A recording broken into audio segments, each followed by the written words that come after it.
Good morning, YouTube. Spider G back here. It's been a little bit since I've actually uploaded a video. Thank you for sticking in there with me. I just got back to work, and things have just been crazy. So I'm finally at the point where I've got a couple of revenue sources coming in, and picked up some new knives and got rid of a lot of knives.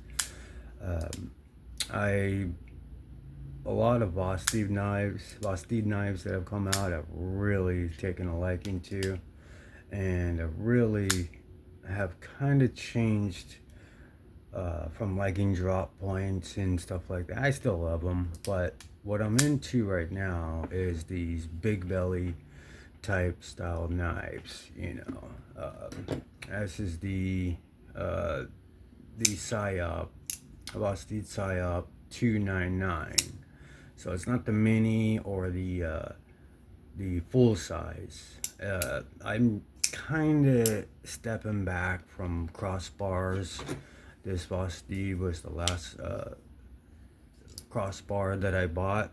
Not that I don't like them, I'm just taking a break from them right now because I'm really liking the top liner locks.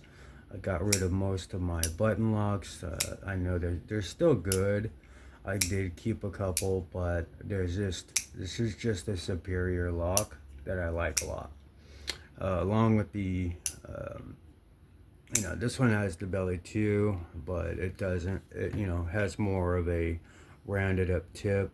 I use this one quite a bit for minimal tasks at work, and then either this one in S35 or the 14C I use for the big bellies to be able to stay in cuts and actually be sliced. See, these all have been sharpened to a good working edge.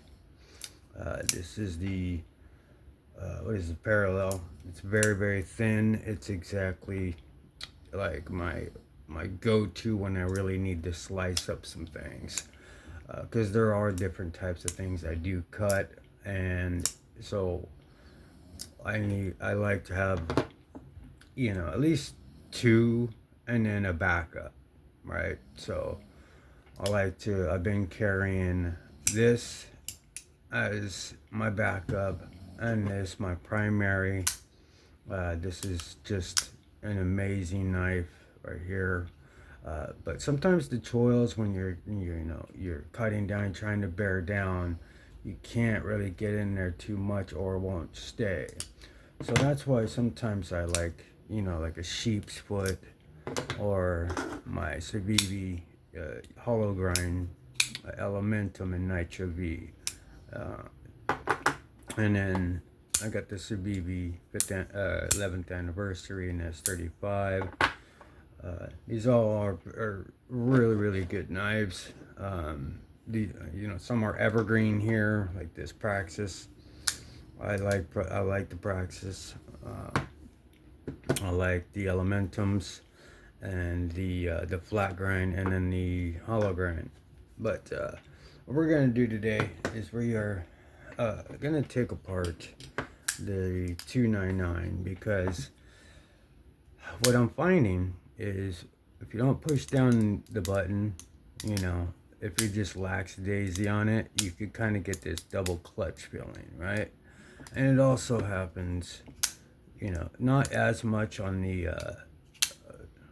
this is the porcupine, right? Yeah. Between the acorn and the raccoon, you get kind of a little bit confused. But this one is by far better than the acorn and, in my opinion, the raccoon itself.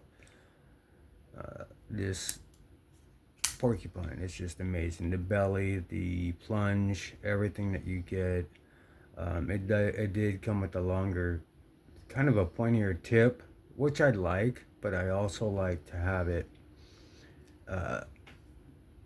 just symmetrical, because I know that was from the belt, and you're never really going to keep that pointy of a tip, especially when you're sharpening. It's going to sort of round it up, but it's going to go to where it's the appropriate blade shape after your first sharpening. So I didn't sharpen this one for a while because I liked that tip, and it did come, all these came screaming sharp except for this one. This one I bought on Blade Bench. I think I got the parallel too at Blade Bench for very, very good prices. But neither one of them did come very sharp, so I took it to the stones and put my own edge on it. This is in 154. This is the Martin. We got 299, the Porcupine, and the Parallel. But we'll go ahead and start on taking apart this 299 because I feel a little grittiness, and I want to see.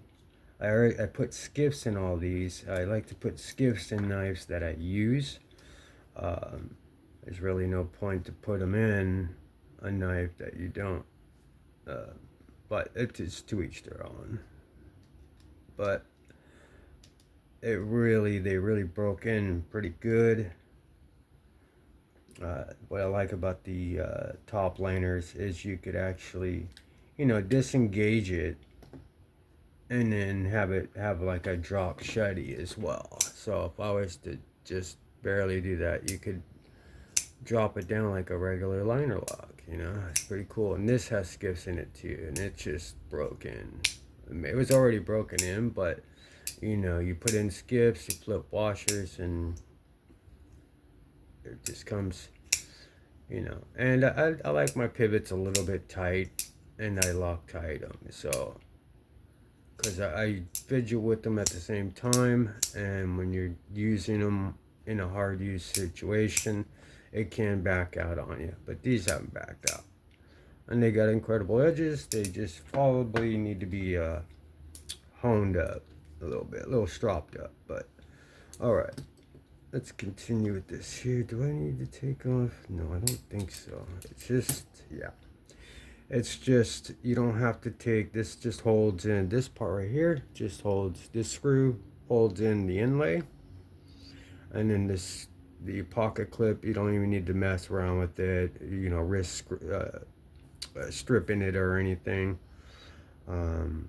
If you look at this, I mean, this particular knife has a very stout detent, and I am one just like Lefty who loves a stout detent. But this one, I mean, when we say it's a very stout detent, we mean like almost undeployable. I don't want to change it or anything. I just wanted to make it, see if there was anything hindering the action, because it was feeling a little bit gritty, like I had some grime in there. So that's all I'm doing at this point. I ran out of 91% alcohol, so I'm using these sort of wipes here. It has pretty much almost the same amount, but clean these off, these skiffs, and I believe these are 6mm 3/64 bearings, the 17 ball, I believe, which makes this run super smooth.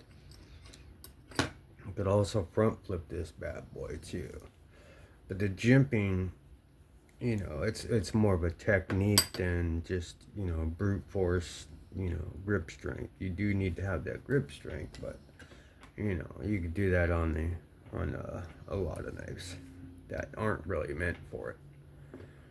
All right, so this wasn't too bad. I just wanted to clean out this area here. My lock face, that stop pin's pretty stout there. That's pretty locked in.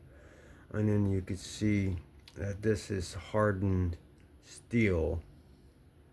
And man, if you wanted to make that, I mean, if you look at it, that's pretty much 40% lockup, I would say. Yeah. Approach, and maybe just north of 40%. You can see it. There's the the back of the lock, you see the detent ball right there. There's stop pin. That's where this comes into contact with that. So it's perfectly set to where that is a very, very strong lock. That ain't going nowhere. So that gives a sense of safety. As opposed to the plunge locks, some of them, the further the plunge goes out, the more stable, and the cutout inside the actual plunge area, if that fits in there perfectly, like some of these companies can do, like Civivi and, I use that as an example, or QSP. They're they have such stout plunge locks that makes it a little safer. But in any case, I'm switching all the way over to button operated frame, button operated liner, compressions. I watched Metal Complex's newest budget versions of the Excalibur, and he's got a mini one coming out, which I'm like, oh hell yeah, I'll be getting that one in the carbon fiber configuration, because I liked it. I couldn't afford it and didn't want to afford. I didn't care that it was an integral and DLC. I liked the way the knife looked. It was just too much. I was able to get many knives for this, for that amount. I was able to get a bunch of good knives. But now that these are coming out, they're going to be right around 220, 250, which is right in my area. If I decide to pick up a good knife like that, that'll be something that I will pick up from Metal Complex. Definitely knows what he's doing, and gotta respect that. He's trying to get everybody included, lefties and the full size, and his ultimate build on his first one, and just trying to please everybody, and that's solid. And he's got an extensive collection, beautiful collection. So he's held and carried more knives than any of us probably put together, because it's just so much that he's probably done before he did YouTube and while he's doing YouTube. So congrats to him for getting his designs out. I like when YouTubers or knife influencers, knife guys, make knives for knife guys. They just know, like his plunge grinds on those knives. I mean, they all look beautiful. On the mini, I know that there's going to be improvements, but when I noticed the mini, the plunge didn't extend as much as the full size ones, and the belly wasn't as big, fat. Man, if he can make that belly as fat as the other ones, and the plunge line where that goes in the stop pin, have it hit way back so it doesn't have an issue closing and having detach or what. But I'm not trying to tell him how to do it, but I noticed that people think that people don't sharpen their knives. People like me and Neves and Erica and Outdoors, we sharpen knives a lot, and we'll sharpen the same knife a lot, and that's why we want plunge access to the point where we would shave off that much steel to keep that blade going. And that's why we like really thin ones, so that way it's thin all the way up as we take off a lot of that steel. Okay, so I put some KPL. You guys seen me do this before, but as I put some heavy in the detent hole, and then we put some on the detent ball. Make it smooth, because I'm gonna be carrying this one today, and probably the porcupine, and this will be the backup. But we'll do a cut test, see how it is on some catalog paper after this, and see if I need to strop up anything. It's been a little bit, but just wanted to put this video together, say hello. I'm back. I'll start posting more videos. I really appreciate you guys sticking in there with me. I don't think a lot of people have left since I've been gone. Really think that's solid for people just, you know, just hang in there. And you know, I'm back. This first one here is just the first video back, so please forgive me if I'm kind of all over the place and just regathering my bearings. No pun intended, but yeah, I just tightened this up to just not even really snug yet, to where that there's still some blade play. There's no real blade play right there, but I'm gonna back it out just a little bit, and then take this cloth and wipe off all the oils. And then I like this micarta, this Ultrex Norplex type of micarta. Feels real good in the hand. And this wire clip, I don't know, I like wire clips a lot. I don't know, just the way I work, to have a milled titanium clip is great, but how I wear Dickies, so the pockets are on the side, not jeans where it goes straight down.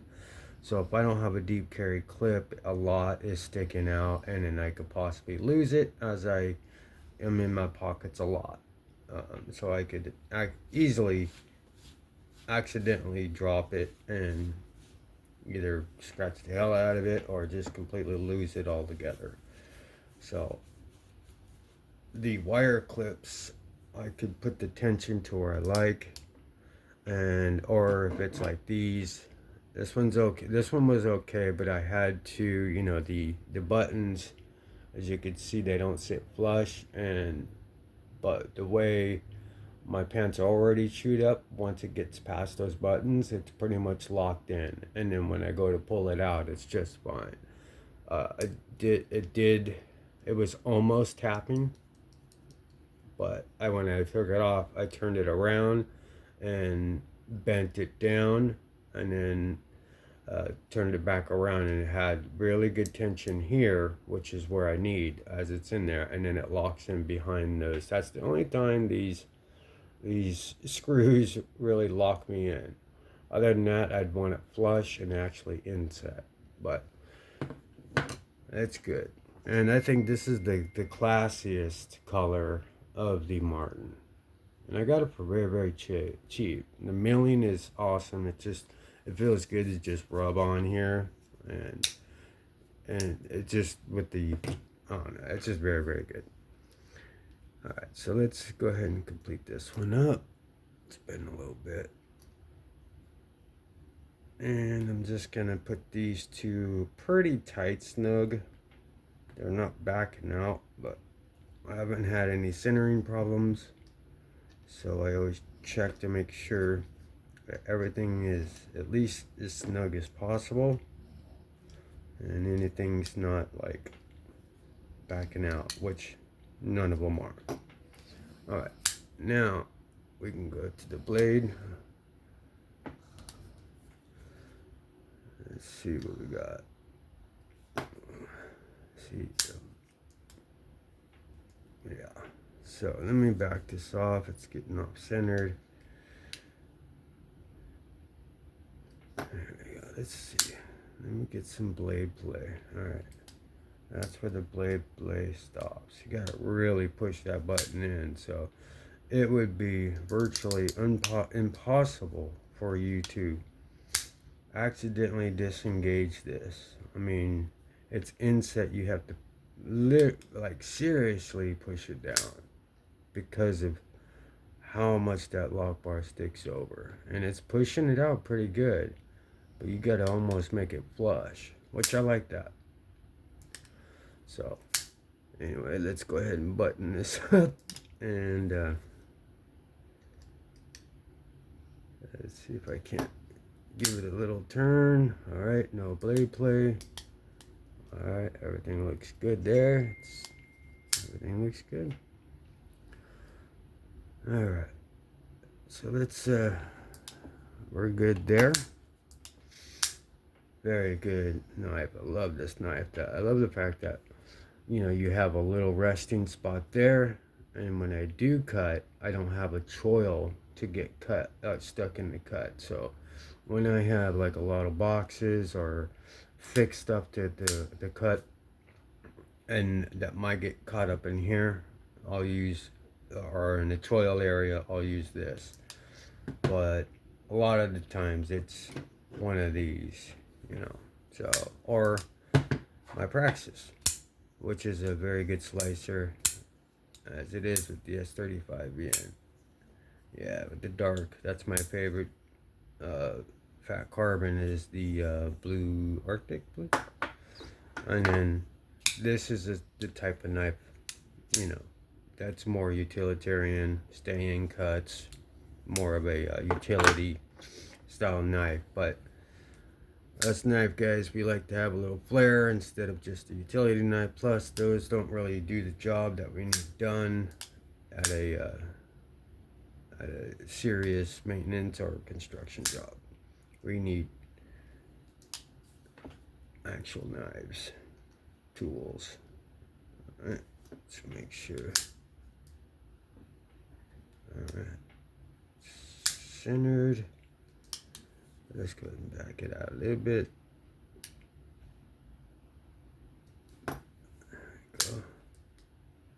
There we go. Dead nuts. Boom. All right. So that's good. Let's take a see how it is on the cut. Oh yeah, still running good. That's 35 yen. Let's see if we can't strop it up.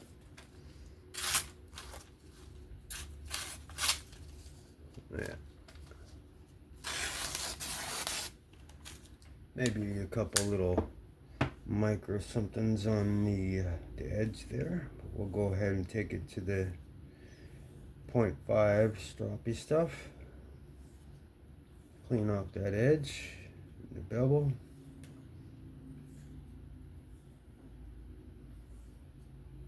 Yeah, there we go. This should do it. They respond really well to honing and stropping up. S35, 14C, 154, Nitro V. You know, they all strop up pretty good. So let's give this another shot and see if that works. If not, then I'll do a sharpening. But okay, yeah, no, that worked.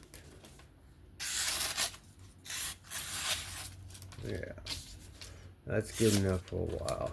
When it's able to cut through this U-line catalog, I think it's good. It's still gonna be good. Because I do like to sharpen, but I don't want to over sharpen, because this doesn't have the thinnest behind the edge type of blade, so I want to keep it right where it's at and just try to hone it as long as I can. But that'll do it. If you found this interesting, give me a like, sub, comment if you could. I've been receiving comments on my shorts. I appreciate it. And shout out to Steel Addicted. He's a good guy. And been conversing over the newest knives we picked up. on the secondary. But this is a very good knife. Alright. That one is done. It's all nice and clean. Ready to go to work. And I'll go ahead and I will get it nut centered. I'll Loctite it later, but that'll do it for me. You guys have fun, be safe. I'll catch you on the next one. I'm out. Bye bye.